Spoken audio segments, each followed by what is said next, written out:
არ დამავიწყდება ერთხელ ლონდონში გაერთიანებული ერების ორგანიზაციაში ვზივარ ჩემს მაგიდასთან და რაღაც საქმეს ვაკეთებ ჩემსა და შემოვიდა ესპანური განყოფილების უფროსი და მაგიდაზე შემთხვევით დაინახა რაღაც წიგნი აიღო შეატრიალა შემოტრიალა ვერ გაიგო რა გადაშალა ვერ მიხვდა რა არის ეს რა მე ვუთხარ ეს ქართულია და ეს ასოები ქართული ასოებია მე ვუთხარ როგორ ქართულანს ასოები აქო კითხო მე ვუთხარი და მე აღარ დავინდა და ვუთხარი მინიმუმი 3000 ენაა თურმე დედამიწის ზურგზე ზოგი ამბობს 5-იო მაგრამ მე 3 ვიცი მინიმუმი აქედან მხოლოდ 14-ს ქონია დამწერლობა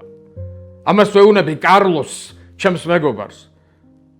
და პირდაღებული მისმენს რა წიგნს მოკიდა ხელი მაგიდაზე რამედო ვირგილიუსის ენეიდა ქართულ ენაზე თარგმნილი წარმოგიდგენია რომელიღაც უცნაურს ასწაულ რაღაც გაუგებარ ენაზე არსებობს ეს გენიალური ნაწარმოები ჩაციკწიკებული ლამაზი ქართული ასოებით შე როგორ გონია მაშინ რა ამ დროს იცი რას გრძნობ რომ უცხოელი ამას რო გეკითხება შენ ამას ეუბნები ასე მგონია რომ საქართველოს მაწევს ბეჭებზე და უნდა მივიტანო იქ სადაც გამარჯვებაა აი ასეთი შეგრძნება მაქვს ხოლმე